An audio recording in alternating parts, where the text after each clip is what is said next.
ഡൽഹി തെരഞ്ഞെടുപ്പിലെ വോട്ടെണ്ണൽ അതിവേഗം പുരോഗമിച്ചുകൊണ്ടിരിക്കുകയാണ്. ആദ്യ റിപ്പോർട്ടുകൾ പ്രകാരം BJP മുന്നിട്ട് നിൽക്കുന്നു. തൊട്ടു പിറകിലായി 10 സീറ്റിന്റെ വ്യത്യാസത്തിൽ ആം ആദ്മി പാർട്ടിയും ജൈത്രയാത്ര തുടർന്നുകൊണ്ടിരിക്കുകയാണ്. ഇവിടെ ഏറ്റവും പ്രധാനമായി നമ്മൾ കാണേണ്ട ഒരു വിഷയം 2 സീറ്റുകളിൽ കോൺഗ്രസ് ലീഡ് ചെയ്യുന്നു എന്ന ആദ്യഘട്ടത്തിലെ വാർത്തയാണ്.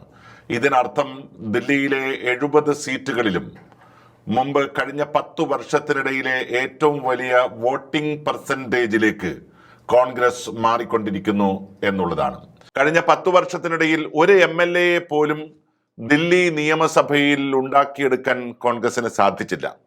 കാരണം ഷീലാ ദീക്ഷിത്തിന് ശേഷം ദില്ലിയുടെ രാഷ്ട്രീയ അംഗക്കളരി കോൺഗ്രസിൽ നിന്ന് അരവിന്ദ് കെജ്രിവാൾ നേരിട്ട് പിടിച്ചെടുക്കുകയായിരുന്നു. പക്ഷെ ഇന്ത്യ മുന്നണി രൂപീകരിച്ചതിന് ശേഷം അരവിന്ദ് കെജ്രിവാളും കോൺഗ്രസും ഒരുമിച്ച് നീങ്ങും എന്ന പ്രതീക്ഷ നമ്മുടെ ഇടയിലുണ്ടായി. പക്ഷേ ഹരിയാനയിലും ഡൽഹിയിലും നിയമസഭാ തെരഞ്ഞെടുപ്പ് വന്നതോടുകൂടി യഥാർത്ഥത്തിൽ അരവിന്ദ് കെജ്രിവാൾ എന്ന അധികാര രാഷ്ട്രീയ മോഹിയുടെ യഥാർത്ഥ ചിത്രം പുറത്തു വരികയായിരുന്നു. ദില്ലിയിലെ 70 സീറ്റുകളിൽ വെറും 15 സീറ്റിൽ മാത്രം മത്സരിക്കാൻ കോൺഗ്രസ് തയ്യാറാണ് എന്നറിയിച്ചിട്ടും സ്ഥാനാർത്ഥി പ്രഖ്യാപനം ഏകപക്ഷീയമായി നടത്തി കോൺഗ്രസിനെ അപമാനിക്കുകയായിരുന്നു യഥാർത്ഥത്തിൽ അരവിന്ദ് കെജ്രിവാൾ ചെയ്തത്. ഇന്ന് കേരളത്തിലെ ചില കോൺഗ്രസ് വിരുദ്ധ മാധ്യമങ്ങൾ രാവിലെ മുതൽ തുടർച്ചയായി നൽകിക്കൊണ്ടിരിക്കുന്ന ഒരു വാർത്തയുണ്ട്. കോൺഗ്രസ് ആണ് ദില്ലിയിൽ ഭാരതീയ ജനതാ പാർട്ടിയെ അധികാരത്തിൽ എത്തിക്കുകയാണെങ്കിൽ അതിന്റെ ഏറ്റവും പ്രധാനപ്പെട്ട ഉത്തരവാദി എന്ന്. എന്തൊരാഭാസമാണ് ഇത്തരം മാധ്യമ പ്രവർത്തകന്മാർ പറയുന്നത്. ഒരു രാഷ്ട്രീയ പാർട്ടി എന്നുള്ള രീതിയിൽ ഭാരതീയ ജനതാ പാർട്ടിക്കെതിരായിട്ടുള്ള പോരാട്ടം ഇന്ത്യയിലാകെ ശക്തി പ്രാപിപ്പിക്കുന്നതിന് വേണ്ടി നായകത്വം വഹിച്ച നേതാവിന്റെ പേര് രാഹുൽ ഗാന്ധിയാണ്.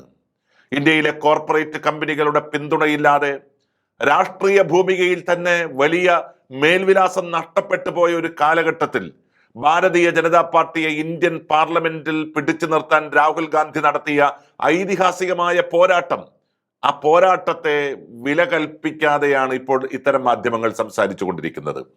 അരവിന്ദ് കെജ്രിവാളിനോടൊപ്പം ഡൽഹി ലോക്സഭാ തെരഞ്ഞെടുപ്പിൽ ഡൽഹിയിൽ കോൺഗ്രസ് മത്സരിച്ചതാണ്.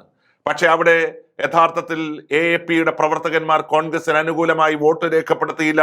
കോൺഗ്രസും ആം ആദ്മി പാർട്ടിയും ദയനീയമായി പരാജയപ്പെട്ടു.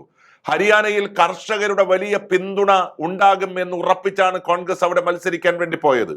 അവിടെ ആം ആദ്മി പാർട്ടിയുമായി വലിയ തോതിലുള്ള വിട്ടുവീഴ്ചയ്ക്ക് കോൺഗ്രസ് തയ്യാറായിരുന്നു.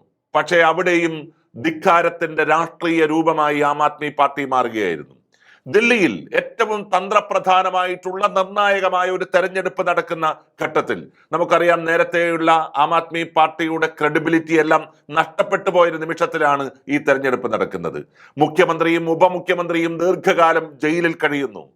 അഴിമതിയുടെ ഏറ്റവും വലിയ അപ്പോസ്തലന്മാരാണ് ആം ആദ്മി പാർട്ടി എന്ന വ്യാപകമായ പ്രചാരണം എല്ലാ സ്ഥലങ്ങളിലും നിറഞ്ഞു നിന്നു.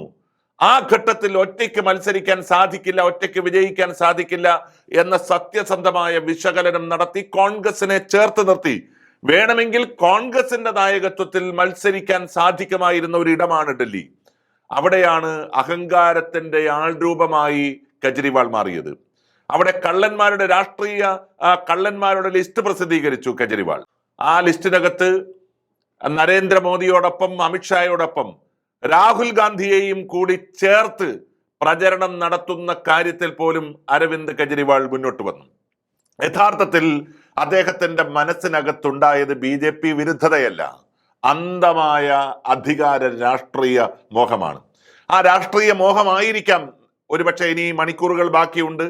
അവിടെ ആം ആദ്മി പാർട്ടി പരാജയപ്പെടുകയാണെങ്കിൽ, ചെറിയ സീറ്റുകൾക്ക് പോലും പരാജയപ്പെടുകയാണെങ്കിൽ അതിന്റെ ഏറ്റവും പ്രധാനപ്പെട്ട ഉത്തരവാദി എന്ന് പറയുന്നത് ആം ആദ്മി പാർട്ടി ആയിരിക്കും, അതിന് അരവിന്ദ് കെജ്രിവാൾ ആയിരിക്കും. അല്ലാതെ എല്ലാ വിട്ടുവീഴ്ചകളും ചെയ്തതിനു ശേഷം സ്വന്തം പാർട്ടിയുടെ സ്വത്വം ഇന്ദ്രപ്രസ്ഥത്തിൽ നിലനിർത്താൻ വേണ്ടി അടരാടിയ കോൺഗ്രസിനെ ഈ ഘട്ടത്തിൽ ഒരിക്കലും നമുക്ക് കുറ്റം പറയാൻ വേണ്ടി സാധിക്കില്ല. കോൺഗ്രസ് കഴിഞ്ഞ തെരഞ്ഞെടുപ്പിൽ അവർക്ക് കിട്ടിയ 4% നിന്ന് അതിവേഗം മുന്നോട്ട് പോയിക്കൊണ്ടിരിക്കുകയാണ്.